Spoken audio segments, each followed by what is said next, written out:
Por supuesto, también agradecer a todos los que están conectados y invitarles que se mantengan conectados para desarrollar en forma inmediata, decía yo recién con tres grandes expositores, el segundo tema que tenemos para hoy, que se titula Los datos personales y su protección. También muy interesante tema que esperamos genere también una conversación, un diálogo tal cual ha sucedido con respecto al Banco Central. Y les quiero presentar en primer término a quienes van a exponer. Me refiero particularmente a, también dueño de casa, por cierto, nuestro decano Emilio Oñate Vera, abogado de la Universidad Central de Chile, magíster en Gerencia y Políticas Públicas de la Universidad Adolfo Ibáñez, magíster en Derecho Administrativo de la Universidad Católica de Valparaíso, cuenta con un postítulo en Derecho y Política Contemporánea de la Universidad de Lleida, España. Actualmente se desempeña, ya lo decía, como decano en nuestra Facultad de Derecho y Humanidades. Además, nuestra invitada, que fue parte, por cierto, de nuestro equipo directivo hace algún tiempo, querida Ángela Moreno Bobadilla, un agrado saludarla, ya la vemos en cámara, abogada, doctora, sobresaliente además por la Universidad Complutense de Madrid, graduada en Derecho por la UNED y licenciada en Periodismo por la Universidad Complutense de Madrid, España. Además, una destacada investigadora en materia jurídica. Y agradecemos y saludamos también a Macarena Gatica, abogada asociada senior del estudio Alessandri Abogados, líder del área de protección de datos y de ciberseguridad en dicho estudio, licenciada en Ciencias Jurídicas y Sociales de la Universidad Gabriela Mistral, con 15 años de experiencia en diversas áreas del derecho, tanto en Chile como en los Estados Unidos, Latinoamérica, por cierto, y Europa. Sus áreas de práctica están enfocadas en la protección de datos, ciberseguridad, contratación de tecnologías, comercio electrónico, derecho internacional y propiedad industrial.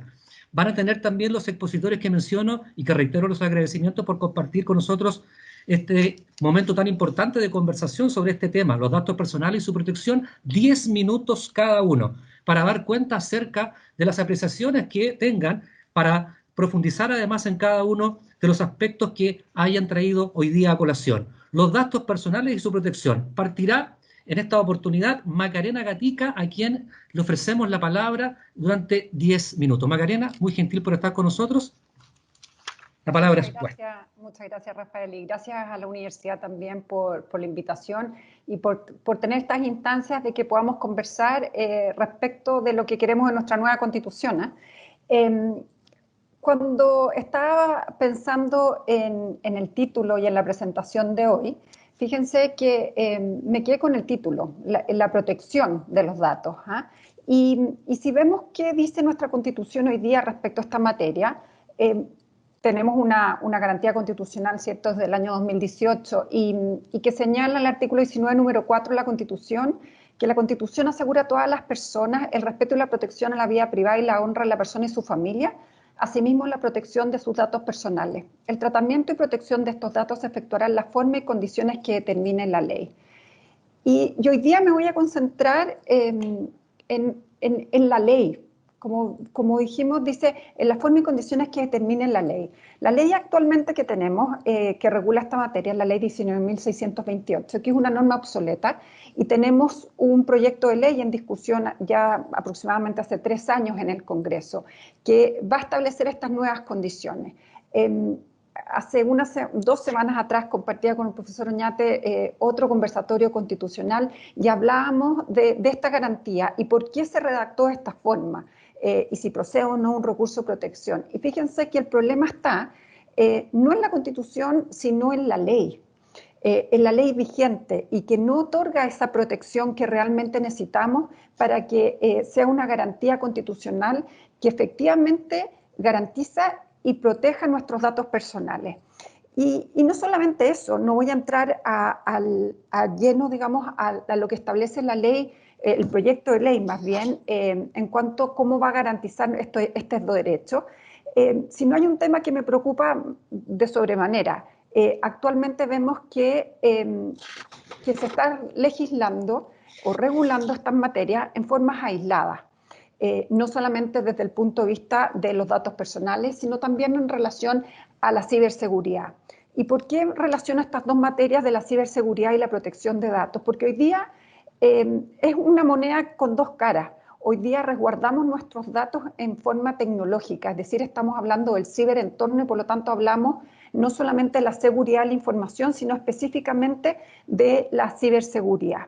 Y hoy día vemos, por ejemplo, que este año hay una norma que está en vigencia, que es respecto de la seguridad de la información en telecomunicaciones. Luego, una norma que entró a regir hoy día, que estuvo en consulta este año, respecto de los sistemas de gestión de la seguridad de la información dictada por la CMF para los bancos e instituciones financieras. Posteriormente, tuvimos en consulta este año una norma muy similar respecto a los sistemas de gestión de la seguridad de la información respecto de la AFP y de las administradoras de fondos de cesantía. Por lo tanto, estamos viendo que de alguna manera, a falta de esta norma, que es una norma de carácter general, ¿cierto?, que es el que tenemos, tenemos una necesidad sectorial de comenzar a regular esta materia. ¿Y cuál es la dificultad o el problema que puede generar esta falta de una orgánica general? En primer lugar, una inseguridad jurídica, porque frente a una ocurrencia, un hecho, y ya voy a poner un ejemplo más adelante, tenemos distintas regulaciones y distintos, voy a decir, órganos de control, que podría ser la superintendencia y podría ser también una futura agencia de protección de datos, también una futura agencia de ciberseguridad e incluso podríamos tener involucrado a un CERNAC frente a un mismo hecho, ¿ya? En segundo lugar, esto implica un costo para la empresa. ¿Y el costo cuál es? Bueno, implica analizar, determinar el riesgo conforme a distintas normativas, ¿ya? Y además, fíjense que tenemos actualmente en el Congreso también un proyecto de ley que modifica la Ley de Protección al Consumidor y que hace mención a que aquellas brechas de seguridad debiese también reportarlas a CERNAC. Y aquí viene el ejemplo. ¿Qué ocurriría o qué habría ocurrido si frente a los hechos que ocurrieron al Banco Estado hace un par de semanas o meses atrás, hubiésemos tenido todas estas normas en vigencia? ¿Ya? Una ley de protección de datos, una RAM 2010, que es esta que hace referencia a la seguridad de la información de los bancos e instituciones financieras, incluso más. La CMF ha dicho o ha hecho referencia a su intención de también regular temas relacionados con su sector y protección de datos personales. Imagínense si también tenemos esa norma. Tenemos en vigencia también la norma que les acabo de mencionar respecto al CERNAC. ¿Qué hace un banco en ese momento? ¿A quién debe reportar? Porque todas estas normas establecen la obligación de reportar las vulneraciones o las brechas de seguridad. ¿A quién reporta? Claro, sin duda que deberíamos decir cuál es su riesgo operacional más intrínseco, y el riesgo operacional tiende a estar más protegido o más regulado respecto de lo que establece la CMF. Sin embargo, fíjense que este tema, que existan distintos órganos de control, tienen una orientación distinta frente a un mismo hecho. Y esta es la dificultad que presenta. No podemos negar que en una relación que podamos tener con el banco existe también una relación de consumo, ¿cierto? Y por lo tanto esto afecta a la ley de protección al consumidor, eso no lo estoy negando. Sin embargo, me estoy refiriendo a una materia específica que va a ser relacionada con la seguridad de la información y los datos que se puedan ver afectados en esta vulneración. ¿Cuántas veces hemos visto, lo voy a partir de otra forma, la CMF tiene un rol no solamente de protegernos a todos nosotros como clientes, sino también un rol de velar por la industria, ¿ya? Es una industria donde la confianza que tengamos todos nosotros como consumidores en los bancos es fundamental. Por lo tanto, cuando vemos que ocurren hechos de vulneraciones o de hackeos, que ha ocurrido con Banco Estado, ¿cierto?, que hemos tenido conocimiento, y Banco de Chile, hemos visto que actúa esta autoridad con una preocupación de que no se vulnere o que no vaya a afectar a la industria en cuanto a los rumores que pueden estar ocurriendo. Si bien hay una coordinación respecto de la industria interna, es muy cuidadosa con la información que se transmite al público por la seguridad que debe presentar.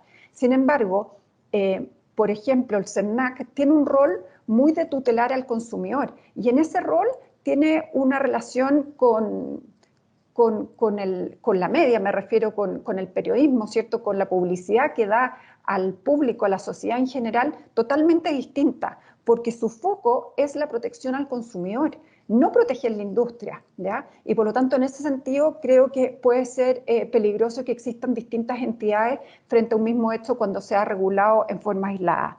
Por lo tanto, con esto voy a concluir, voy a tratar de respetar mis 10 minutos para que pueda hablar Ángela y el profesor. Creo que la garantía constitucional requiere una ley y con eso le va a fortalecer mucho más esta garantía constitucional que hoy día tenemos en nuestro artículo 19, número 4 de la Constitución.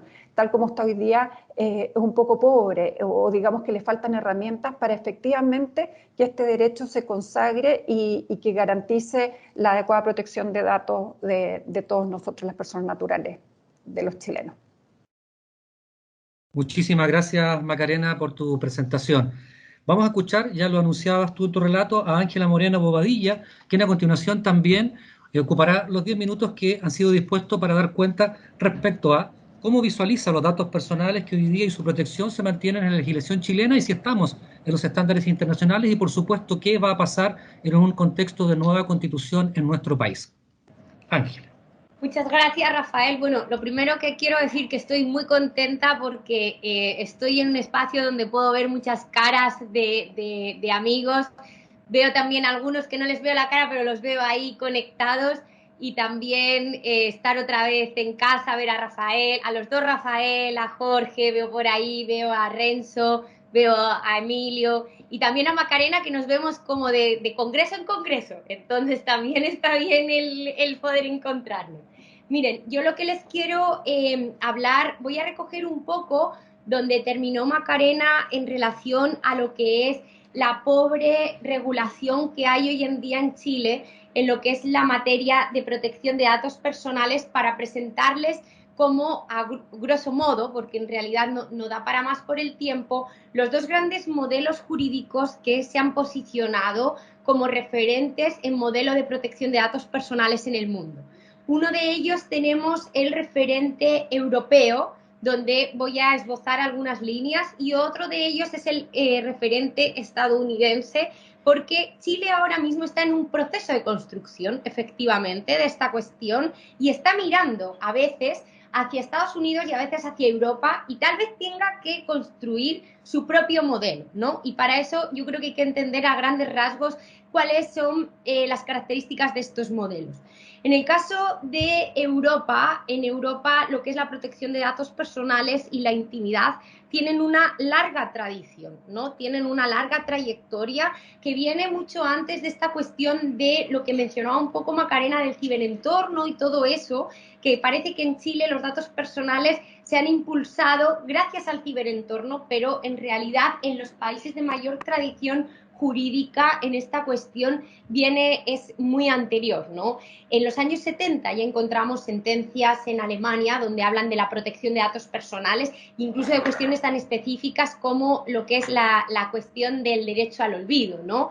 En los años 60, 70 también legislación en los tribunales franceses, donde ya se empezaba a debatir mucho antes de la creación de Internet de cuando alguien, por ejemplo, ha pasado por un periodo donde ha estado en la cárcel, tiene derecho a que se proteja su intimidad, sus datos personales en la misma medida. Y todas estas sentencias en realidad son el germen de lo que empiezan a trabajar tanto las legislaciones de los estados nacionales como luego un poco la Corte de Estrasburgo, que también empieza a trabajar estos temas.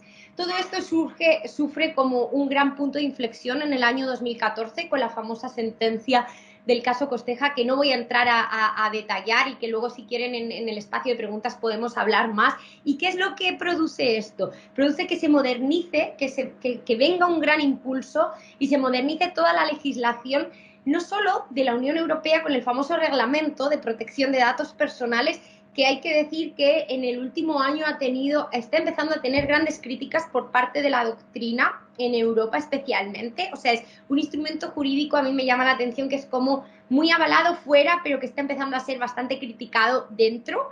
Y luego también las propias legislaciones nacionales de los Estados miembros se han modernizado, ¿no? Alemania dicta una ley en el año 2017 para algunas cuestiones en relación a toda esta protección de lo que es los datos personales en el entorno de Internet. Reino Unido, a pesar del Brexit, dicta una legislación muy en la línea de lo que es la Europa continental, la Data Protection Act del año 2018, donde habla de ciertos derechos y, desde mi punto de vista, una de las más completas y que está sirviendo de ejemplo es la ley que se dicta en España en diciembre del año 2018, la nueva ley de protección de datos personales y garantía de los derechos digitales, donde en realidad habla de lo que es el bloque de los derechos digitales. O sea, no, va un paso más allá de lo que es la protección de datos personales y empieza a hablar de cuestiones como hoy esta cuestión del testamento digital. Empieza a hablar de cuestiones como el derecho a la educación digital para evitar y concienciar a la población, ¿no? No solamente mediante la represión, sino que con la educación empecemos a hablar de cómo las nuevas generaciones tienen que estar también con una cierta comportamiento dentro de Internet, ¿no? Que esto está sirviendo de ejemplo. Pero además, esto también hay varias sentencias de la Corte de Estrasburgo, o sea, de Estrasburgo, sí, perdón, porque parece que la Unión Europea ha impulsado también el ejemplo y en realidad hay sentencias de Estrasburgo que son anteriores a todos los casos que está dictando el Tribunal de Luxemburgo. Es cierto que hoy en día el ámbito de la protección de los datos personales dentro de la Unión Europea es una amalgama donde cada país tiene su propia legislación y está teniendo pequeñas particularidades, ¿no? Por ejemplo, en cuestión del derecho al olvido, en países como España, Italia y Francia, la solicitud se puede hacer directamente a el buscador del periódico. Hay en otros países como Alemania que no se ha mostrado de acuerdo. Hay todo un debate sobre si hay que actualizar la información dentro de los buscadores digitales, si no, pero aún así eso demuestra, porque es ya como hilar, digamos, más fino, eso demuestra que las bases ya están asentadas. Y es un modelo donde está muy asentado y basado en lo que es la dignidad, ¿no? Y el libre desarrollo de la personalidad de los ciudadanos. Luego tenemos otro modelo que también es un referente, aunque es el modelo completamente opuesto, como es el modelo estadounidense. En Estados Unidos tenemos la 230 Communication Decency Act, que lo que hace es hacer una fuerte protección a todas esas leyes de lo que es el copyright. No hay una protección, no hay leyes que se dediquen a la protección de los datos personales, ni mucho menos al derecho a la intimidad, a pesar de que los orígenes verdaderos en el mundo prácticamente son ahí, con algunas sentencias que hay en Francia, pero es en 1890, ¿no? Con el famoso artículo de Samuel Warren y Brandeis. Pero, ¿por qué? Porque ahí se ha forjado toda una jurisprudencia muy fuerte por parte de la Corte Suprema de los Estados Unidos que se basa en la defensa de la primera enmienda constitucional y que incluso hay un hito que se produce y es el mismo día que se dicta la sentencia del caso Costeja en la Unión Europea, que lo que marca es la modernización de la legislación datos personales en Europa, se dicta una sentencia en Estados Unidos a raíz de un caso de unos concursantes del programa American Idol, que, bueno, una información que si podían publicar, que si no podían publicar porque no decía relación con el programa, donde se dicta la línea opuesta por la Corte Suprema y dice, no, aquí todo va a ser primera enmienda constitucional. Entonces, es otro modelo, pero hay que tener en cuenta que algunas personas que también tienen ciertas cuestiones muy positivas, como por ejemplo es una fuerte defensa de la libertad de expresión, pero hay una fuerte influencia de lo que es el libre mercado y por eso las empresas de Silicon Valley son las que marcan los propios límites en lo que es la materia de la protección de datos personales. Es otro modelo también que tiene otra cuestión. Macarena esbozaba un punto que era el tema de la Agencia de Protección de Datos. En todos los países de la Unión Europea hay una agencia de protección de datos con independencia de si depende o no del Consejo de la Transparencia. En eso el decano Emilio Oñate tiene mucha más información y es más experto. En Estados Unidos no hay una agencia de protección de datos, pero está la Federal Trade Commission, que ha servido un poco, ha suplido, entre comillas, las veces de lo que es la agencia de protección de datos, donde en realidad ha habido en el último año 2 sentencias que le están empezando a homologar de que es una agencia de protección de datos, una sentencia millonaria que le pone a YouTube por un contenido inapropiado que hay con menores y otra sentencia también por temas relacionados con la protección de datos. Pero aún así no podemos olvidar que la Federal Trade Commission se dedica a cuestiones del libre mercado, del copyright, etcétera, etcétera. Estos son como los dos grandes modelos. ¿Cuál es mi preocupación en este punto? Cuando uno lee la jurisprudencia que hay sobre este tema en Chile, que es un poco escasa, en realidad ve la legislación y parece que se quiere más acercar al modelo europeo, ¿no?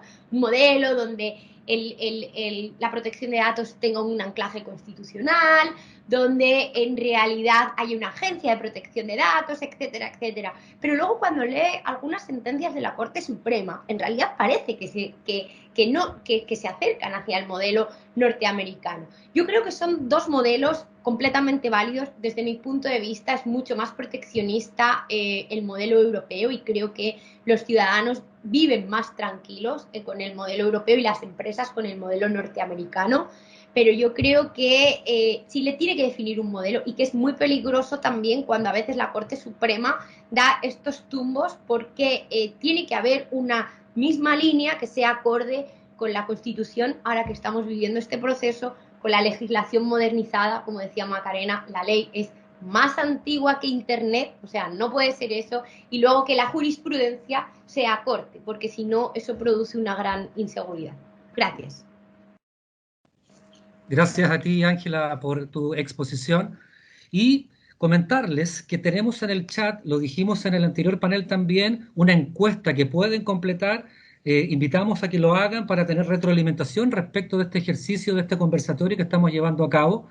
Comentarles también que en la parte que dice relación con las preguntas que pueden formular, las cuales las pueden establecer a través también del chat, redactándolas, para que luego el profesor Renzo Gandolfi las canalice y las haga llegar a los profesores, a nuestros expositores que están compartiendo este tema de relevancia mundial. Estamos hablando de los datos personales y su protección. Sobre la legislación al respecto que tenemos en Chile, sobre los cambios culturales que implica esto también, por cierto, para las personas, para las organizaciones, sobre lo que se viene en este proceso constituyente que está viviendo nuestro país. Sobre eso y más, nuestro decano tiene la palabra a continuación para exponer también sus ideas. Gracias, Rafa. Bueno, muchas gracias. Buenas tardes a todas y a todos. Un agrado compartir con Macarena. Efectivamente, estuvimos no hace mucho en otro espacio, ¿no? En la Católica Valparaíso, conversando también sobre protección de datos personales. Y por supuesto, un mayor agrado todavía, o igual de agrado, tener a Ángela aquí con nosotros nuevamente, que además yo tengo que decirlo, en mi tesis doctoral ha sido clave, así que es difícil que yo pueda decir algo distinto a lo que diga la profesora o lo que haya dicho la profesora Moreno. Quiero agradecerle su presencia aquí. Usted sabe, profesora, que esta es su casa, así que va a ser muy bienvenida cuando usted quiera, ¿no? A ver, ¿qué quiero decir con esto, ¿no? Que son muchas las aristas que se pueden abordar en materia de protección de datos personales. Creo que hay un elemento que es en el que yo me quisiera centrar ahora. Si uno revisa, a propósito del contexto constitucional, ¿no? En el que nos encontramos, si uno revisa la historia constitucional chilena, va a ver que las distintas constituciones, desde el reglamento constitucional de 1811 en adelante, han abordado, han expresado una cierta preocupación por la intimidad, por la vida privada, ¿no? Que uno podría decir son los antecedentes de la protección de datos personales. La verdad es que algo esbozaba la profesora Moreno. Si uno revisa los modelos de protección de datos personales, por ejemplo, el modelo europeo, ¿no? Este deriva más bien de la intimidad, y ese tiene su antecedente curiosamente no en el modelo europeo, sino que, como decía Ángela, ¿no? En este famoso artículo de estos profesores de la Universidad de Harvard, Warren y Brandeis, ¿no? A propósito de lo que ellos conceptualizaron como el derecho a ser dejado solo, el derecho a ser dejado en paz, ¿no? Y también hay un aporte bien interesante en Europa a propósito de la denominada teoría de las tres esferas, ¿no? Que toma la doctrina alemana y que años después es reconocido por el Tribunal Constitucional alemán, ¿no? Donde dice que cada individuo tiene tres ámbitos, ¿no?, que les son propios. Un ámbito desde lo íntimo, ¿no?, lo secreto, ¿no?, que son sus gustos, sus preferencias. Un ámbito luego de la intimidad, que está relacionado con su vida privada, su vida personal, su vida familiar. Y un ámbito más externo, que está relacionado con su imagen, con su honor. Bueno, esos antecedentes, estos derechos, vida privada, intimidad, claro, son antecedentes de lo que hoy día conocemos como la protección de datos personales, que ya también se decía se regula hace mucho más tiempo que en Latinoamérica, ¿no?, en otras latitudes. A ver, y el punto es que este derecho fundamental, ¿me escuchan o no? No sé si me escuchan, no sé, no me ven, parece, ¿no? Pero se escucha, Se sí. ¿Se escucha escucha bien? perfecto. Ya. Sí. Bueno, Está la imagen pegada nomás, decano. está pegada. Ah, mira, ya.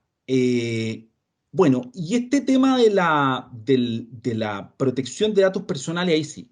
Este tema de la protección de datos personales, en el caso chileno, se aborda por primera vez a propósito de la regulación de la vida privada con el acta constitucional, ¿no?, del año 1976, con el acta constitucional número 3 del año 1976, que por primera vez en el caso de la Comisión Ortúzar o Comisión de Estudios de la Nueva Constitución se refiere a la vida privada, lo que después fue el 19 número 4 original de la Constitución y el 19 número 5, ¿no?, que hacen distinciones entre vida privada, hogar, honor, bueno, estableciendo estructuras y categorías de derechos distintas, ¿no?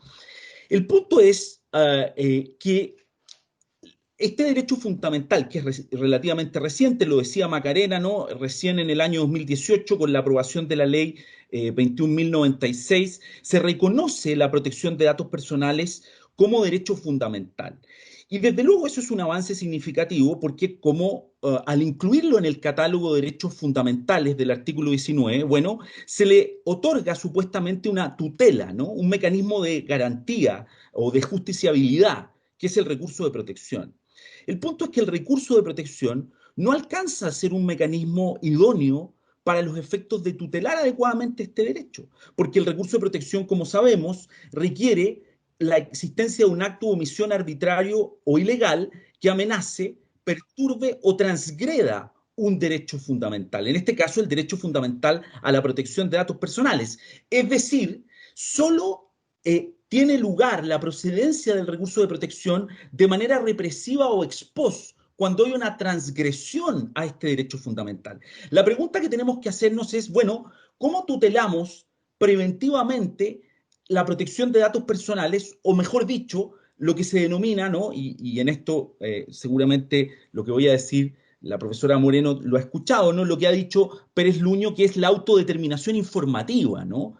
Vale decir, la posibilidad de disponer de nuestra información o de nuestros datos más allá del carácter represivo o de las acciones que podamos utilizar son tratados sin nuestro consentimiento o en contravención a lo que establece la legislación. Entonces, lo que es evidente es que el recurso de protección no alcanza a cubrir, a tutelar adecuadamente la protección de datos personales. Y de hecho, desde mayo del 2018, cuando se incorpora la protección de datos como garantía constitucional, a la fecha, bueno, prácticamente no han existido recursos de protección que tengan como sustento, no prácticamente, no han existido recursos de protección que tengan como sustento la afectación de la protección de datos personales como derecho fundamental.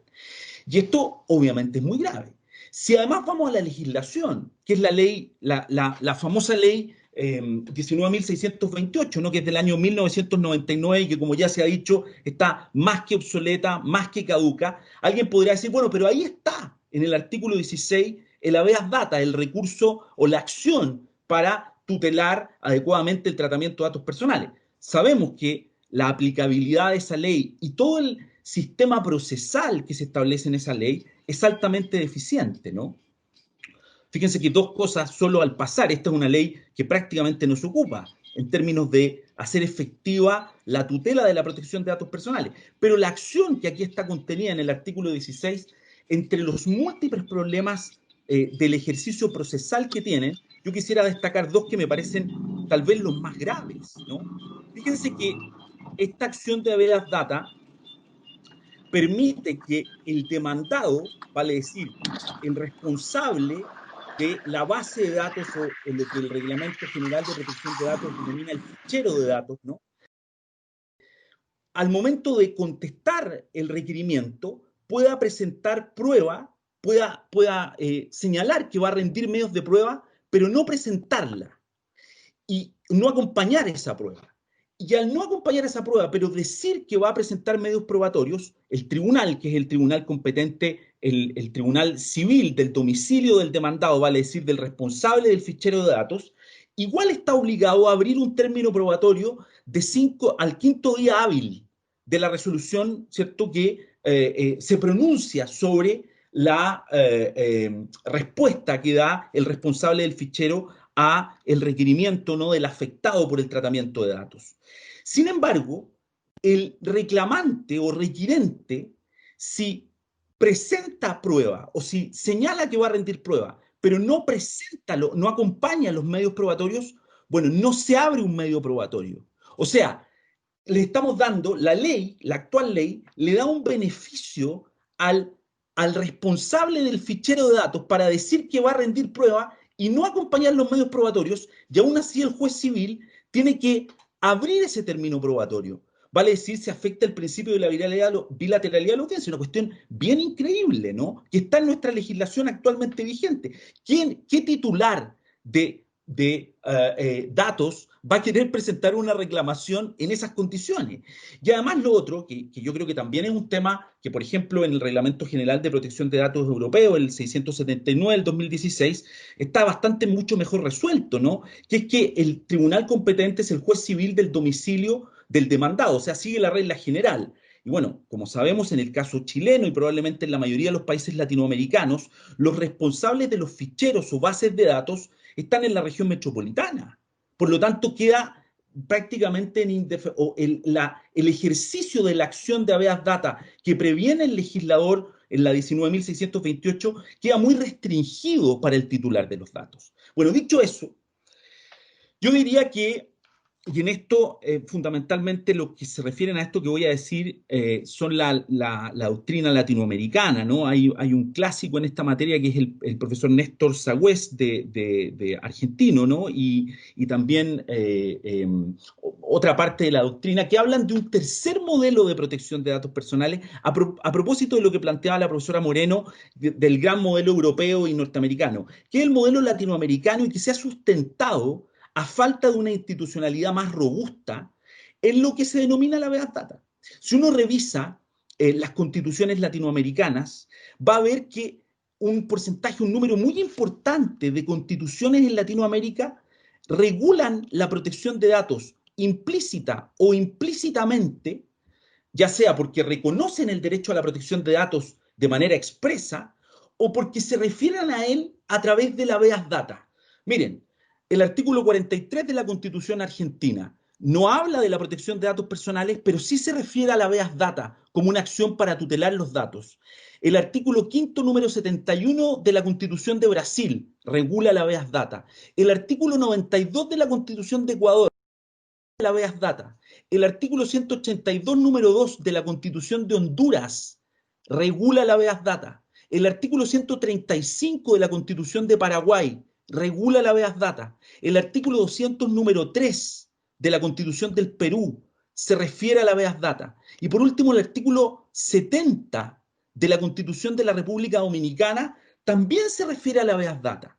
O sea, fíjense que nosotros que somos de los primeros países en la región, que tenemos una ley de protección de datos personales que, como bien le escuché a Macarena y después lo revisé en el otro conversatorio que estuvimos, la ley es de 1999, pero la ley empezó a tramitarse en el año 1993.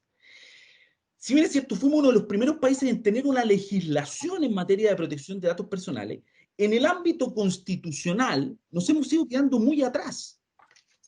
No solo porque recién en el 2018 incorporamos la protección de datos personales como derecho fundamental, sino que porque tampoco tenemos regulado el habeas data en la Constitución, como sí lo tienen la mayoría de las constituciones latinoamericanas. Ahora, yo tampoco con esto quiero decir que yo tampoco soy partidario de regular todo en la Constitución, pero sí me parece importante que un derecho fundamental, como ya se puede deducir de todo lo que se ha dicho, tan relevante como la protección de datos personales en el presente y en el devenir próximo y futuro, tenga adecuados mecanismos de tutela o garantía. Y claro, ¿para qué voy a hablar de la autoridad de control? De hecho, eso es de lo que termino hablando siempre. No quiero hablar de la autoridad de control, ¿no?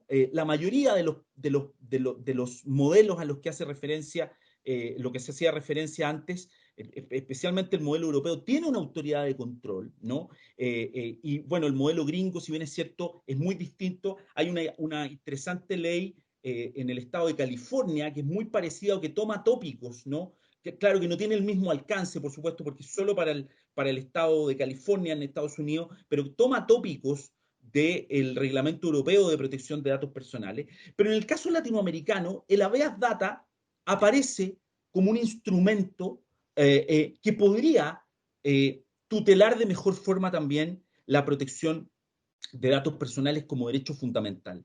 Y ahí, en ese aspecto, desde luego creo que introducirlo en la Constitución, a propósito de seguramente un nuevo catálogo de derechos fundamentales que va a contenerse en el nuevo texto constitucional, donde además creo que, tal como estaba ideado en el proyecto original que culminó en la ley 21.096, ¿no?, de reforma constitucional del año 2018, se haga referencia a algunos principios de la protección de datos personales. Si uno revisa los boletines de la reforma constitucional que introdujo la protección de datos como derechos fundamentales, se hacía referencia a los derechos ARCO, cosa que a mí me parece importante, porque la habeas data da cobertura, da garantía a todos esos derechos ARCO, más seguramente otros que se van a ir incorporando en la nueva legislación, ¿no? El derecho a la portabilidad, el derecho al olvido, ¿no? Incluir esa mención a los derechos ARCO y además hacer una referencia, como se hizo en el texto original del proyecto de ley, a los principios de licitud y al principio de consentimiento. Es decir, creo que el contexto en el que estamos, el momento constituyente en el que estamos, da un espacio, primero, no para inventar la pólvora, para replicar lo que han hecho la mayoría de las constituciones latinoamericanas, que reconoce el habeas data como una garantía, como una acción, como un recurso para tutelar la protección de datos personales. Fíjense ustedes, establecen el habeas data aun cuando no hagan referencia a la protección de datos personales como derecho fundamental de manera explícita. Por ejemplo, no sé, Perú no hace referencia a la protección de datos personales de manera explícita, pero la Constitución peruana me refiero, pero sí tiene regulado la habeas data. Yo creo que nosotros deberíamos avanzar en una nueva Constitución a tener regulado, a regular el habeas data, a señalarlo, a hacer referencia en lo que dice relación con la protección de datos personales a los derechos ARCO y a los principios de este derecho fundamental tan importante. Y por supuesto reenviar a la legislación todo lo que tenga que ver con la institucionalidad, ¿no?, y con los procedimientos necesarios para tutelar este derecho tan importante. Espero no haberme pasado mucho. Sorry. Muchas gracias, decano, muy amable por su participación. Agradecemos también a Macarena Gatica por su notable presentación, a la profesora Ángela Moreno también por su exposición. Muchas gracias, Ángela, y también a nuestro decano por esta estructurada y clarificadora explicación respecto al dato personal. Ahora partimos con la rueda de preguntas, así que si el público está dispuesto puede levantar la mano o en su defecto ingresar al chat a fin de realizar su pregunta.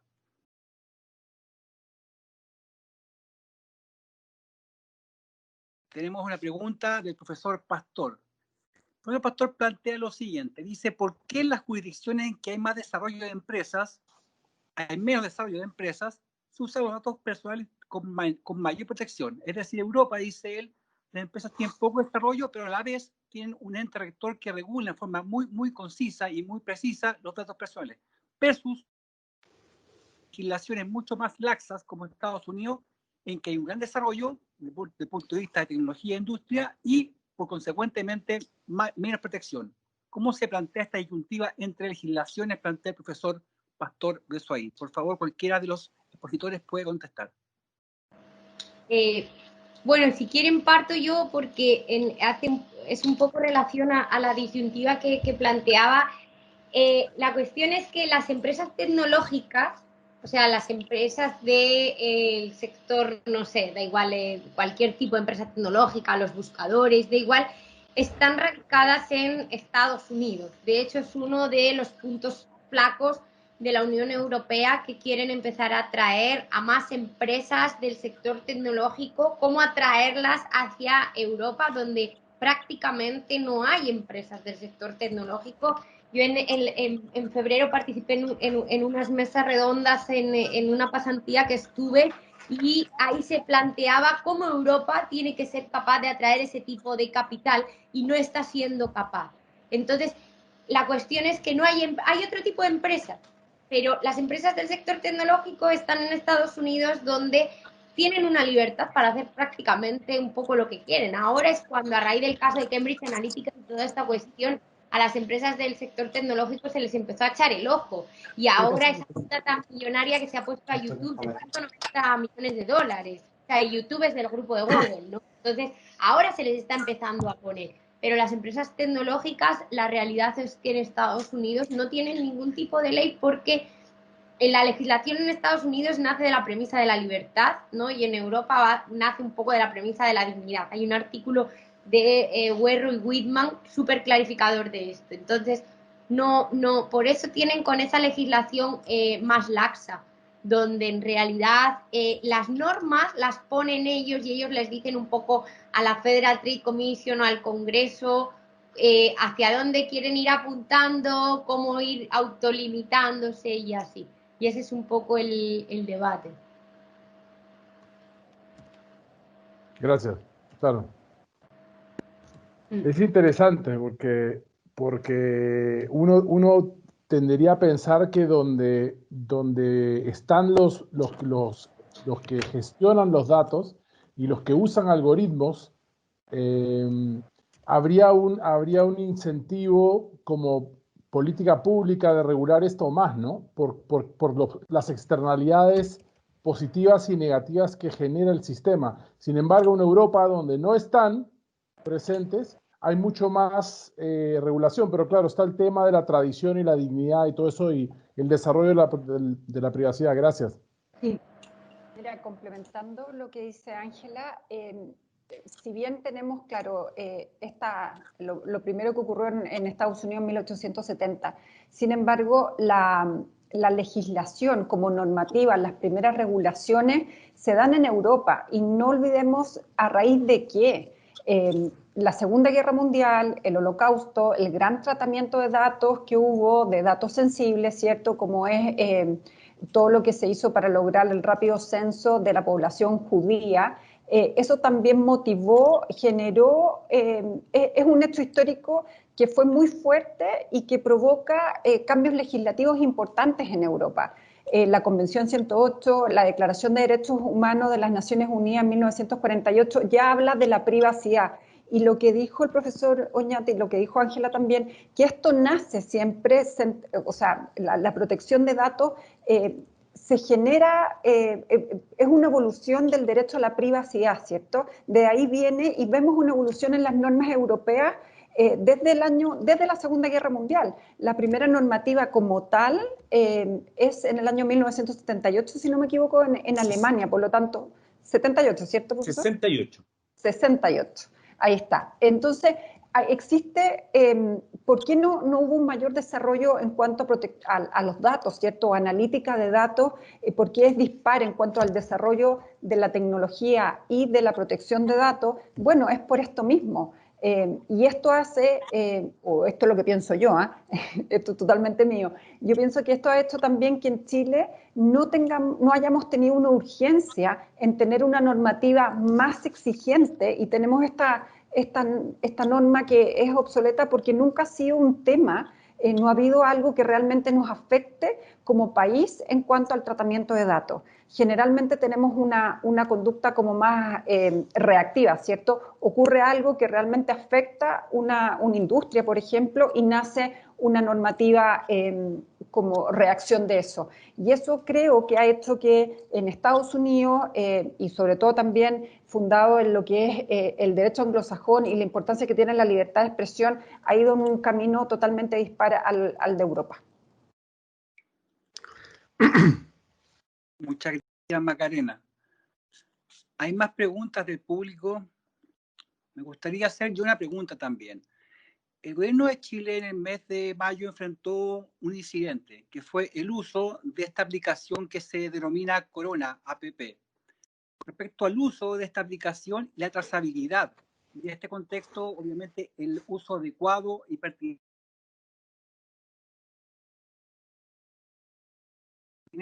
por también aplicaciones que están vigentes hoy día en China, que es un seguimiento en tiempo real de la ubicación geográfica de esa trazabilidad. ¿Hasta qué punto nuestra legislación con la nueva normativa permitirá este uso de información, en el fondo datos sensibles, en nuestro país?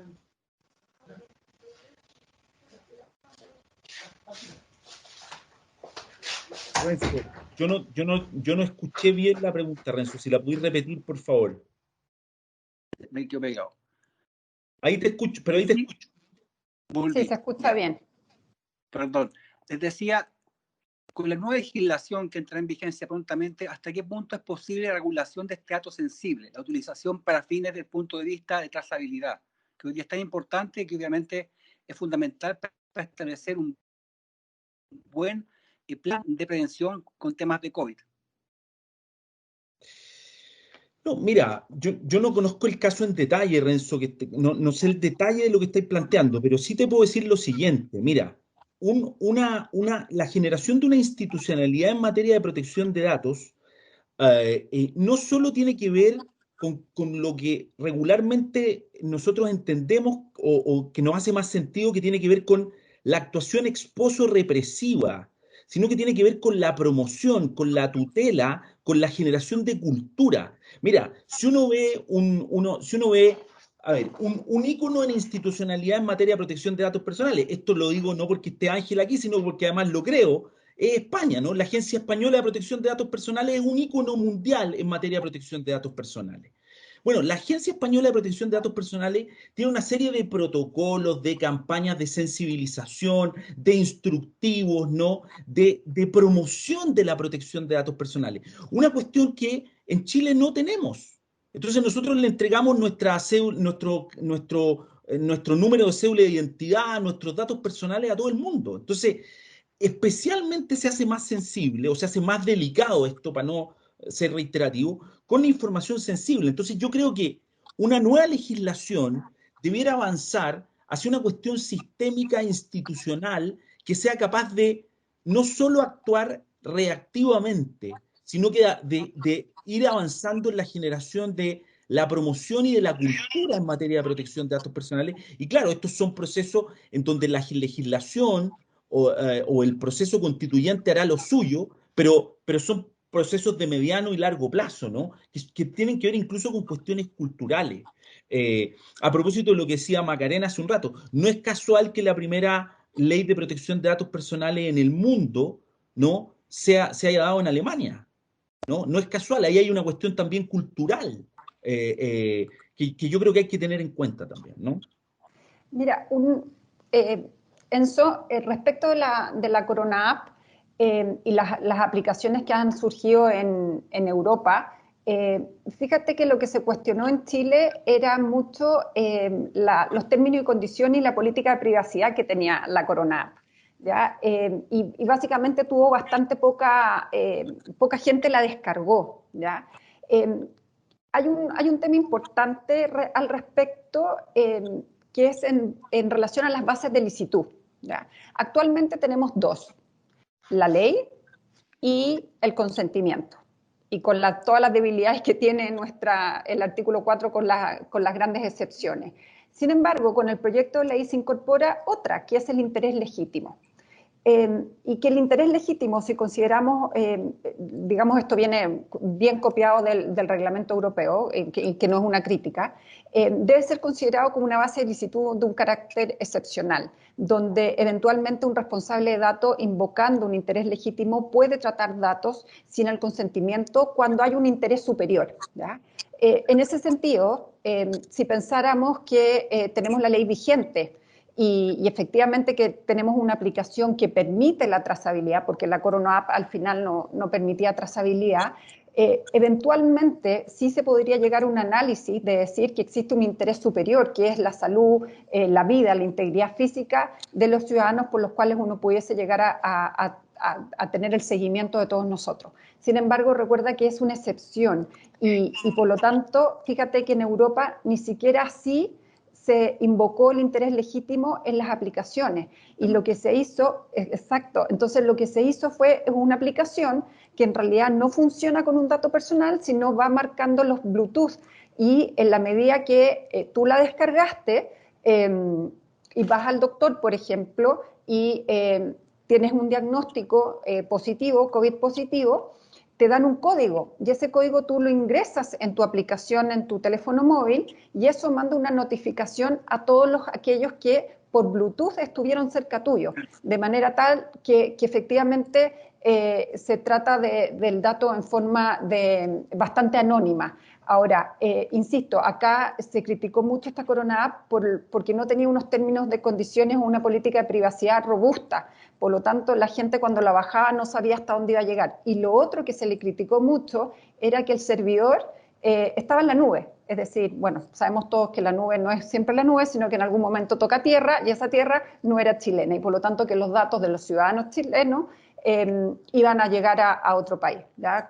Y que se criticaba mucho esto de la seguridad en otro país de los datos. Pero creo que es importante este concepto de las nuevas bases de licitud que incorpora el proyecto de ley, que ya no solamente va a ser el consentimiento y la ley, sino también tenemos el interés legítimo. Muchas gracias, Macarena, muy amable. Me gustaría añadir una cosa también a lo que han dicho ellos, que además de todo eso hubo una filtración. Esa aplicación, además de estar poco tiempo en uso, hubo un periódico, creo que se llamaba Cipex o algo así, que filtró parte de esa información, donde, ojo, porque sacó con un mapa, con un rango de error que lo tuvo en la página web durante un tiempo, un rango de error súper pequeño y tú podías saber si tu vecino tenía coronavirus. Entonces, eso es una cuestión de, primero, que tú no has dado el consentimiento para que tus datos estén en una app, como la que mencionaba Macarena, de la que pusieron en España y una de Italia, es tú te la descargabas, te dabas de alta y consentías por el bien común y ciudadano. Entonces, aquí para empezar no hubo un consentimiento de las personas que sus datos fueron a la app y segundo que esa app no estuvo usada para fines del bien común que está controlada por los gobiernos, sino para fines personales. ¿Por qué? Porque volvemos a lo mismo. Porque esas empresas, esas apps, se crean en Estados Unidos donde no hay legislación. Entonces, o sea, es una cuestión que hay que tener en cuenta. Primero, si yo doy mi consentimiento para que mis datos estén en una app que está usada con fines privados, porque no estaba usada con fines comerciales cuando esos datos salieron en el periódico. Yo me acuerdo de ver un pantallazo, ahí yo capté un pantallazo de cerca de donde estaba viviendo en mayo para saber, yo vi, por ejemplo, que en el bloque de al lado mío había 3 casos de coronavirus. Y eso es una cuestión horrible, porque, o sea, nadie nos plantearíamos si, por ejemplo, yo tengo derecho a saber si mi vecino tiene SIDA. A todos nos parece una cuestión horrible, pero tengo derecho a señalarlo como el apestado, con perdón, del coronavirus, porque es un poco así, ¿no? Entonces, claro, eso es otra cuestión. Yo creo que si la app está usada como para fines, como dice Macarena, de interés común, de interés legítimo, por el bien común, pero el problema es que las apps al final, pues lo mismo, están desarrolladas por las 4 empresas que no están eso y los ciudadanos no han dado su consentimiento. Entonces, cuidado también con esas aplicaciones. Y en China hay varias también.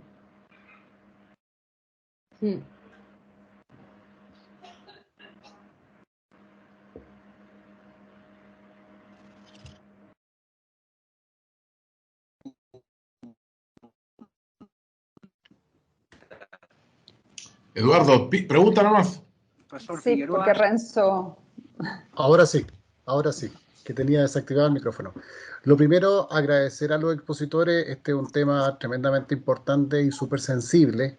Y aquí no sé quién me va a contestar porque algo planteó nuestro decano, Macarena también y Ángela también. Los saludo muy cordialmente. Miren, mi tema es el siguiente.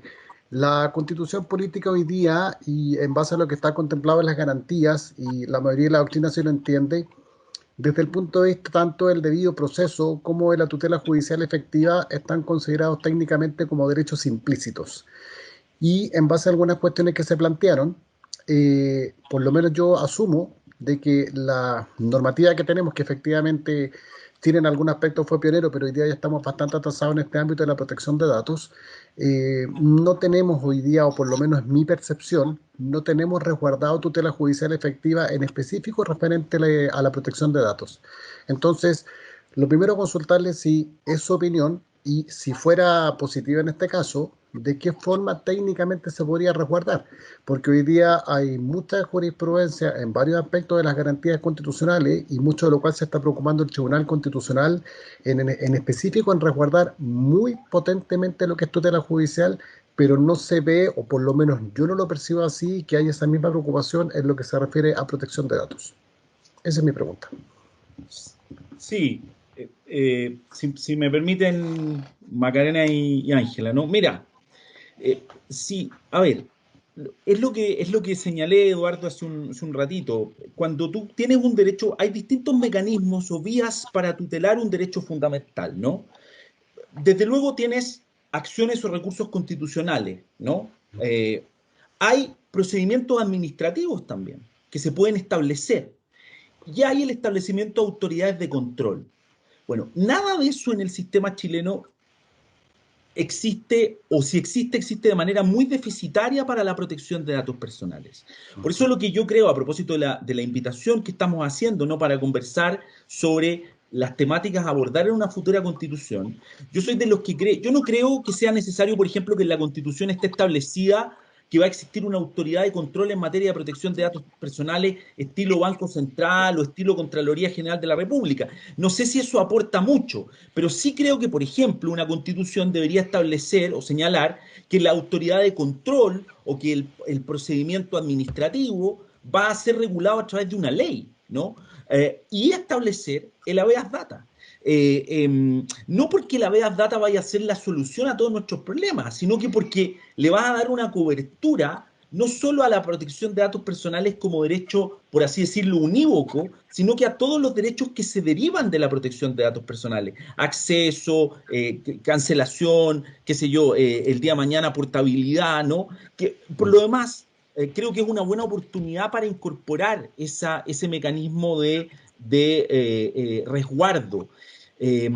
Varios proyectos de ley, yo te diría desde la década del 2008 en adelante, han tratado de introducir el habeas data en la Constitución, ninguno ha prosperado, y creo que ahora, en el momento constitucional en el que estamos, sería una buena oportunidad. Ahora, el habeas data, la generación de una autoridad de control, el establecimiento de procedimientos administrativos, sin duda van a permitir generar un sistema de tutela o garantía a la protección de datos personales, que es un sistema que hoy día no existe en el ordenamiento jurídico chileno.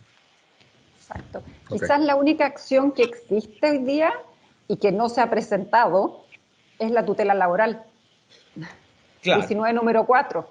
Claro. ¿Me fijas? Pero no, desde el año 2018 que se podría haber ejercido, nunca se ha ejercido. Y fíjate que sería fácil configurar un caso de tutela laboral en virtud del 19 número 4, segunda parte, digamos, protección de datos. Sí. Pero creo que también, lo último, Renzo, lo último, creo que también es importante lo que decía el profesor Oñate antes, el tema de capacitar, educar, evangelizar, la palabra que usábamos el otro día, evangelizar, porque imagínense si tenemos hoy día una habeas data, con el Estado, me refiero con la situación o el ambiente en el cual se tratan los datos en Chile, si ni siquiera cumplimos con la ley 19.628. Entonces, sin duda que cuando tengamos una adecuada normativa, con un órgano de control, con acciones que realmente, procesos administrativos, sin duda que vamos a tener un ambiente mucho más robusto para que esta garantía constitucional sea de verdad, digamos. Perfecto. Muchas gracias, Macarena, muy amable. Hay una pregunta más para el profesor Oñate de parte de Matías. Dice el profesor Oñate, ¿se debiese diferenciar en una futura legislación entre el tratamiento del dato personal entre organismos públicos y privados, teniendo en cuenta que debido a la digitalización del Estado casi todo dato va a estar operativo dentro de organismo público. No, o sea, yo creo que, a ver, creo que así como en el ámbito privado hay una cantidad enorme de entidades, sujetos jurídicos que manejan datos, bueno, en el ámbito público ni decir, ¿no? La regulación en esta materia tiene que ser integral. Y porque creo que tiene que haber una regulación que considere tanto el tratamiento de datos que se hacen de instituciones privadas como públicas, es tan importante la naturaleza que tenga la autoridad de control, porque la autoridad de control no puede estar afecta, por ejemplo, al foco de la eventual captura política o del tránsito gubernamental que se tenga, ¿no? Y ahí yo creo que el Reglamento General de Protección de Datos de la Unión Europea establece un estándar, ¿no? En términos de independencia política, capacidad técnica, eficiencia, ¿no? Que pasa mucho por ejemplo, cómo se hacen las designaciones de de las autoridades de control, cuáles son los periodos en que ejercen sus cargos, ¿no? Cuáles son los recursos con los que cuentas, de dónde provienen los recursos. Fíjense que la profesora Moreno lo señaló hace un rato tangencialmente, la ley, la número 3 del 2018, ¿no? La nueva ley de protección de datos personales y garantías digitales española, que no está implementada del todo, porque de hecho esa ley cambia el carácter de la autoridad de control en materia de protección de datos española. Actualmente sigue siendo un director, pero después va a pasar a ser un presidente, y además hace algo en materia de recursos que es súper importante. Hasta antes de esta ley, los recursos de la Agencia Española de Protección de Datos Personales tenían que pasar por el Ministerio de Justicia. Hoy día, con esta ley, los recursos son el presupuesto, pasa, o sea, directamente lo presenta la autoridad de control en materia de protección de datos personales. Esa es una cuestión muy importante. En el sistema chileno tenemos organismos autónomos que desde el punto de vista presupuestario son centralizados. Por ejemplo, la Contraloría General de la República y el Ministerio Público. Entonces, son autónomos, pero su vía para allegar recursos pasa única y exclusivamente por la ley anual de presupuesto. Y eso evidentemente dificulta la gestión. Por eso es que vemos al Contralor de cuando en vez o al Fiscal Nacional de cuando en vez reclamando, ¿cierto?, por los recursos que tiene. Una autoridad de control robusta tiene que tener la capacidad también para generar sus propios recursos y para poder gestionar adecuadamente esos recursos. Muchas gracias, decano, muy amable. Tenemos una pregunta más del profesor Gonzalo Arceura. Profesor, lo escuchamos. Muchas gracias, Renzo. ¿Qué tal? ¿Cómo están? Primero que todo, un gusto saludar a Ángela, tanto tiempo de no verla, digamos, en esta instancia, así que, y de poder escucharla, porque nunca había podido estar en un seminario junto con ella, digamos, así que muy interesante su exposición, lo mismo que Macarena y la de nuestro decano. Una pregunta, en verdad. Miren, desde el área de tecnología, que es lo que básicamente lo que yo investigo, digamos, por ahí, digamos, se ha construido un discurso un poquito nuevo, digamos, que la defensa de la protección de los datos personales es incluso hoy día, la doctrina más especializada en estas materias, es una defensa, una protección metajurídica, es decir, que ya trasciende del ámbito de la mera legislación, a la mera normativa, porque va a relacionar otras disciplinas, porque ya el dato ya, si bien es personal, el dato ya es un bien digital, ¿no? Y ahí se nos escapa de la mano la regulación, pues atrás, pues, tratando de regular algo que ya, cuando lo regula, ya va a otro estanco y así, los ejemplos que hemos visto acá. Sobre esto se podría hablar mucho, digamos, pero en concreto lo que hoy día, digamos, o la incógnita que por lo menos a mí me tiene bien acomplejado es, hay posibilidad, lo vemos en el proyecto que tenemos en Chile, digamos, por ejemplo en Europa, Ángela, cuando se inició este proceso, se abrió todo un mercado de seguros, de pólizas a propósito de la responsabilidad civil en materia de la vulneración de datos personales. Cuestión, yo creo que también aquí hay muchos que están con los colmillos, digamos, pensando en que ese mercado también va a ser interesante en Chile, ¿no? Y a propósito de aquello, ¿qué pasa con la autorregulación? Por ejemplo, preguntándole a Macarena, digamos, desde la praxis, digamos, ¿qué pasa con la autorregulación pensando en eventualmente el compliance? Que algo del proyecto hay, ¿no es cierto? Al final, ¿no es cierto? Hay un párrafo muy pequeño, no sé si lo habrán cambiado, que ha tenido hartas indicaciones, hay una línea ahí sobre, habrá un compliance de datos personales, ¿no? Que al parecer, valga la redundancia, parece una buena idea, porque primero en particular, este es un problema enorme para el sector público. Ahí, ¿no es cierto? Ahí, Emilio, digamos, el compliance en tema de la autorregulación del sector público, ¿para qué no va a meter en eso? Pero en el sector privado ha mostrado que es bastante eficiente respecto a la autorregulación de la gestión de riesgo, ¿no? Entonces, ¿creen ustedes que es probable eso como una forma de tener mejor controlado el dato personal, ya que es tan difícil, digamos, este concepto de datos personal, eventualmente en una hipotética normativa de regulación chilena? Perdónenme, esa es mi consulta, un poquito etérea, ¿no? Perdónenme lo difuso. Ángela, ¿comienzas tú o yo?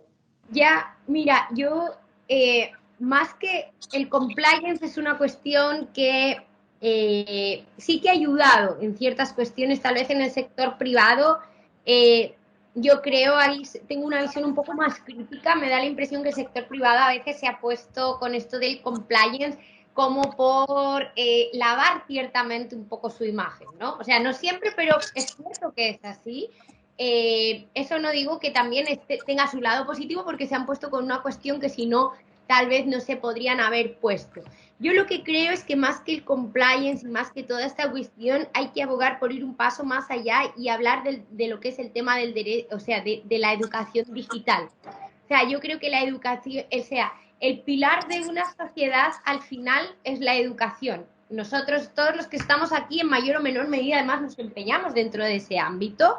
Y yo creo que el compliance está bien, toda esta cuestión de ver también luego la parte también que hubo de los delegados, de protección, ver el comportamiento, ver tal, pero la clave está en el comportamiento de los ciudadanos. O sea, la clave la tienen el comportamiento de los ciudadanos, y yo creo que eso se ha demostrado en zonas geográficas donde el comportamiento de los ciudadanos dentro del ámbito digital va mucho más allá, y para eso hay que establecer una serie de que el derecho a la educación digital sea un derecho también, introducirlo en las nuevas leyes de protección de datos personales, y que en todos los planes de estudios, desde que tienes 3 años hasta que tienes 20 y tantos y egresas de la universidad, haya un cierto comportamiento cívico, porque al final la vida se desarrolla también a través de una pantalla, y si no, por mucho que haya, yo creo, compliance, por mucho que las leyes intenten ir, si los ciudadanos reman en contra, que al final ellos muchas veces son los que, voy a usar una palabra muy fea y eso se está grabando, los que prostituyen sus propios datos, ya no, es muy difícil llegar a esa cuestión. Espero que esa palabra, Rafael, que está grabando la sesión, la borre. Pero para... Va a tener un pito, ¡pip!, ahí cuando lo hayas dicho, así que no te preocupes. Mira, pero yo creo que lo que dijo Ángela es verdad, la educación. Pero la autorregulación, uno de sus pilares fuertes es la capacitación al interior de la institución, ¿ya? Y también hay que entender que la autorregulación también juega un juego de alguna manera permitir a la empresa adaptarse a principios que establecen la norma. A ver, me voy a explicar. No podemos esperar que la norma se vaya actualizando, ¿ya? De alguna manera lo que nos pasó con la ley 19.628 lo tenemos que evitar, ¿ya? Necesitamos normas más modernas en el sentido que establezcan principios, como lo que decía el profesor Oñate, el principio de licitud, de consentimiento, y creo que la ley de protección de datos, el proyecto de ley contiene una serie de principios que van a permitir a una empresa, a través de la autorregulación, ir adecuándose no solo al negocio propiamente tal que realicen, sino también a las nuevas condiciones de la tecnología, ¿ya? Por lo tanto, creo que la autorregulación en ese sentido nos ayuda mucho, y es una tendencia que hoy día vemos no solamente en temas de datos, sino también en temas libre competencia, consumo, etcétera, ¿cierto? Responsabilidad penal de la persona jurídica. Ahora, si bien se le pone un dulce, ¿cierto? La zanahoria al responsable, que sea un atenuante. El hecho que una empresa tenga un modelo de cumplimiento le va a decir, bueno, usted con esto me está demostrando que trató de evitar que esto ocurriera, trató, ¿cierto?, la prevención del incumplimiento normativo. Por eso Ángela dice que a veces esto se utiliza como para blanquear malas prácticas que han existido. Sin embargo, por otra parte, creo que la única forma que una empresa en Chile logre llegar al estándar que establece el proyecto de ley es a través de un proceso de compliance. No lo certifique, no me importa, o sea, de manera que no tenga el atenuante, pero sí es el proceso para poder identificar los riesgos, los activos, los procesos que involucran datos, ¿cierto? Establecer los procesos de controles, tengamos o no tengamos un DPO, porque considero que estamos somos muy precoces, o sea, somos muy inmaduros en temas de protección de datos. Entonces, cuando me dicen, no, con un DPO usted cumple con esto, no, si nosotros hoy día, eso es como jugar en las grandes ligas. Nosotros tenemos que partir a lo menos aplicando ciertos principios. A ver, ordenemos la casa por dentro, veamos qué datos tenemos, cuáles son las fuentes de captación de los datos. Y esto yo en Alessandri lo vemos a diario con nuestros clientes. Estamos trabajando con clientes en protección de datos hace más de 3 años y partimos en esto, levantando información para tener una foto del momento y así crear un plan de trabajo. Ahora, esta foto no nos sirve para siempre, porque la autorregulación hace que esto sea un proceso dinámico y por eso creo que sirve para protección de datos. Hacer los PIA, ¿cierto? Estos Privacy Impact Assessment, que de alguna manera toda iniciativa de protección de datos podamos evaluar cuál es el impacto que va a tener, cuáles son las medidas de seguridad, poner en la balanza entre el riesgo que implica tratar estos datos y el beneficio que puede generar para la compañía, va creando, y aquí voy a tomarme el punto de Ángela, una cultura de protección de datos, centrada en lo que decía el profesor Oñate, en la dignidad de la persona. Y eso creo que la autorregulación nos lleva a empezar a crear esta cultura y esta capacitación que necesitamos al interior de las empresas. Mira, si me permiten una breve cosa. Efectivamente, a ver, uno tiene que pensar que el compliance y esto que todo lo que estamos hablando tiene que ver con aspectos culturales también de la propia organización. Mira, lo que decía Macarena, ¿no? Uno de los avances, de las novedades que tiene el Reglamento General de Protección de Datos Personales es la figura del delegado de protección de datos, ¿no? Que es una entidad obligatoria que tiene que estar, o sea, es una entidad que tiene que estar en todas las empresas, en todas las organizaciones y que se tiene que coordinar con la autoridad de control nacional, ¿no? Y es un avance muy significativo. Pero claro, Europa introduce el Reglamento General de Protección de Datos Personales el 2016, entra en vigencia el 2018, pero antes tenía la Directiva Europea 9546, que regulaba la protección de datos personales. No había delegado de protección de datos personales, pero había toda una regulación ya en materia de protección de datos personales. Antes tenía el Convenio 108 de Europa, ¿no? Que también se refería a la protección de... Entonces, esta idea del cumplimiento, me parece a mí, Renzo, pasa mucho por un tema cultural y por algo que tú también dijiste al principio en tu pregunta. Este no es solo un tema jurídico, o sea, es un tema que escapa a lo normativo reglamentario, va a superar lo normativo y lo reglamentario. Tiene que ver con aspectos sociológicos, culturales, filosóficos, ¿no?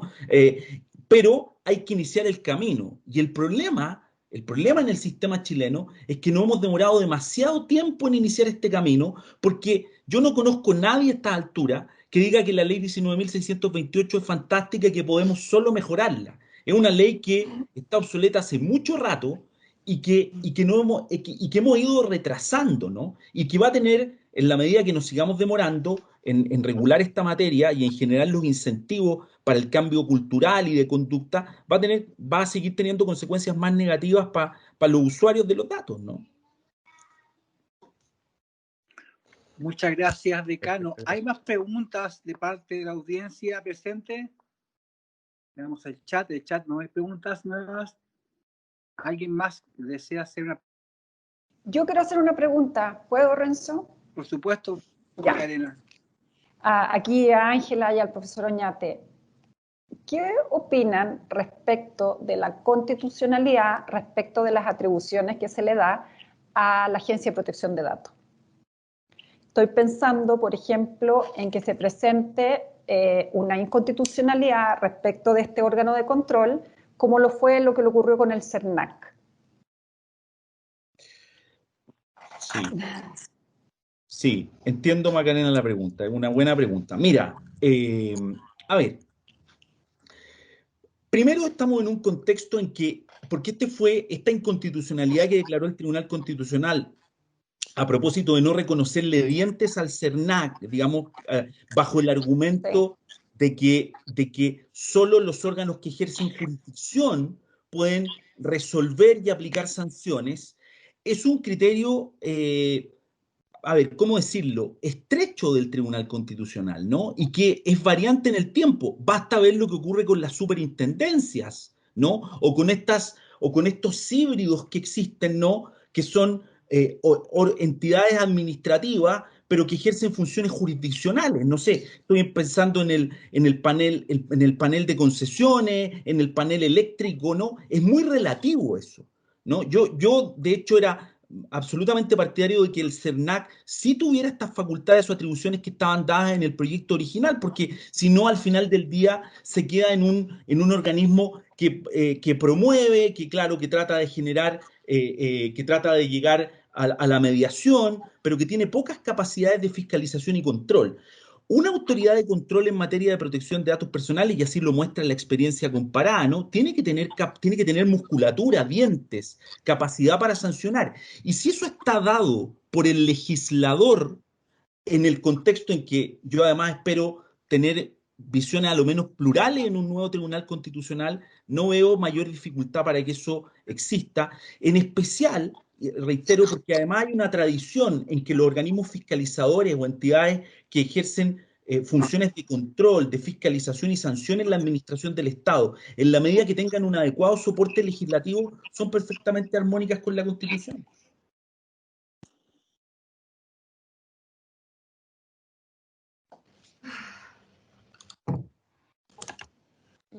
Eso no quiere decir que no haya requerimientos contra la acción del interno que Ángela se tuvo que retirar. No, es que es un tema que se ha conversado, ¿cierto?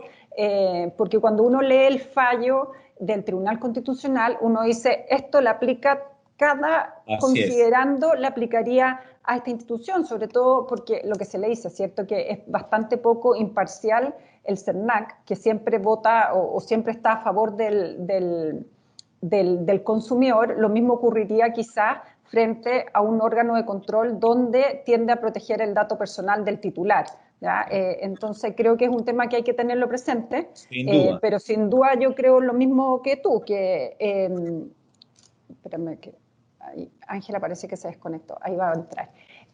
Yo creo que para que sea eficiente el órgano de control tiene que tener uñas y dientes, de lo contrario vamos a quedar donde mismo. Fíjate que el reglamento europeo especifica una cosa que es súper interesante porque le asigna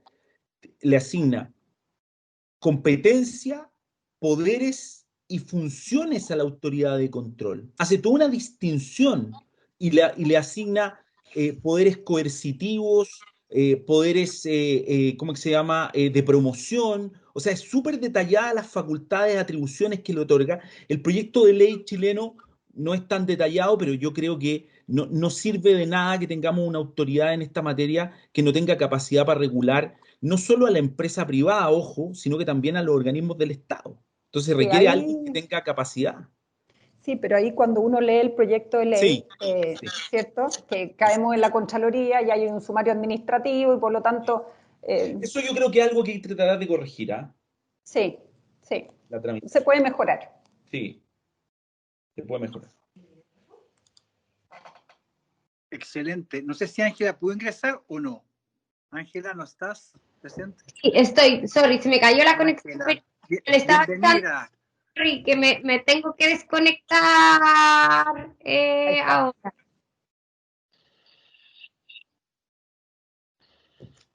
Es que no sé si ¿Alcanza a contestar la pregunta de Macarena o no, Ángela? ¿Conexión o no? No, sí te escuchamos. ¿Se escucha, Ángela? Perdón, Sí, ¿me permiten una pequeña intervención al respecto? Oye, Ángela se tiene que ir. ¿Cómo se llama? Dale nomás, Ángela. Adiós, Ángela.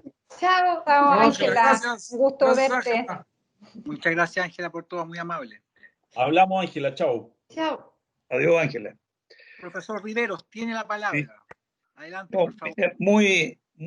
creo que este tema que ha planteado Macarena y que ha respondido, a mi juicio, bastante adecuadamente nuestro decano, para no correr el riesgo de tener una institucionalidad precaria, creo que va a haber que intervenir lo que hoy día está situado en el artículo 19, número 4, que a mi juicio además está situado dentro del respeto a la protección a la vida privada y a la honra de las personas y su familia. La verdad es que primero habría que separar el tema de la protección de datos de este paraguas constitucional que es el respeto a la protección de la vida privada y a la honra de las personas y darle una entidad propia.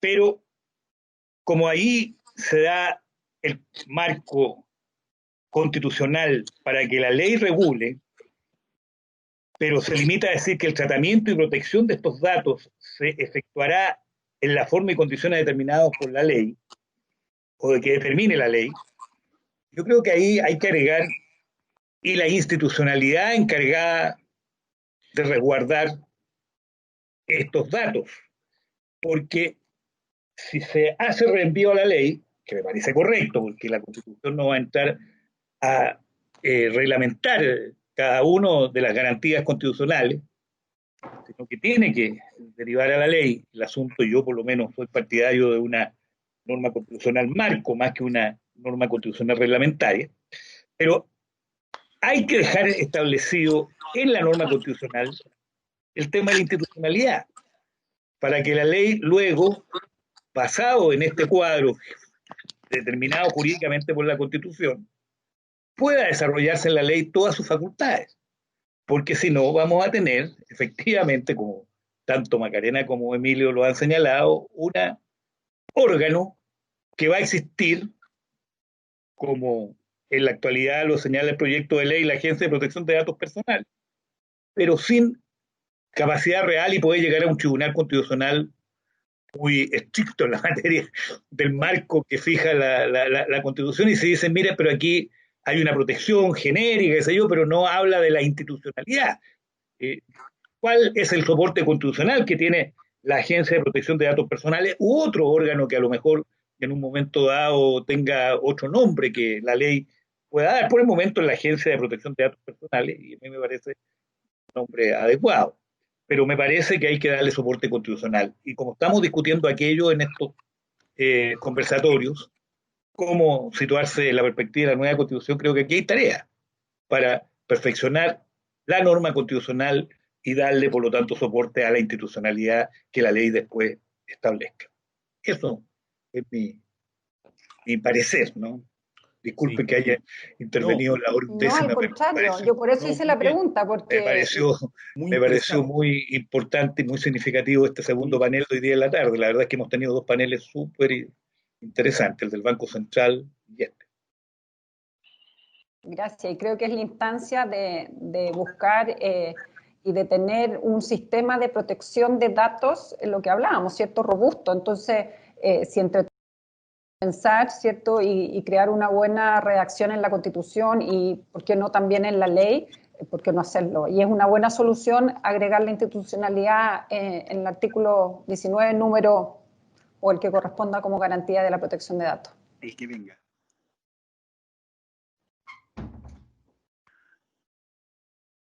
Muchas gracias. Sí, solo una mención. A mí me parece bien interesante esto que plantea el profesor Rivero. Efectivamente, claro, si tú haces referencia a que la autoridad de control o la institucionalidad en la materia se va a regular a través de una ley, claro, te puedes evitar la discusión que se dio, por ejemplo, con el CERNAC, ¿no? Ahora, claro, también ahí vamos a entrar en otra discusión, que si es que vamos a mantener, por ejemplo, en la Constitución nueva las leyes que regulan, por ejemplo, las leyes orgánicas constitucionales o leyes de quórum, que si vamos a mantener las leyes contramayoritarias, en fin. Claro, pero es un tema a abordar, por supuesto. Sí. Muchas gracias, decano. Bueno, agradecemos a Macarena Gatica, de Estudio Jurídico Alessandri, por su participación notable. Macarena, te agradecemos mucho de corazón tu participación en este importante seminario, ponencia. Estuvo muy interesante tu participación. También Ángela Moreno. Ángela, no estás acá, te dejo un saludo y muchas gracias también por tu participación. Y a nuestro decano de la Facultad de Derecho y Humanidades, Elvio Iñate. Decano, muchas gracias por tu participación en este seminario. A todos les doy las gracias por haber participado. Gracias a ustedes. Gracias. Prontamente conectándonos en los temas de contingencia en la Facultad de Derecho de la Universidad Central. Muchas gracias y buenas tardes a todos. Gran panel. Muchas gracias. Gracias, Maca.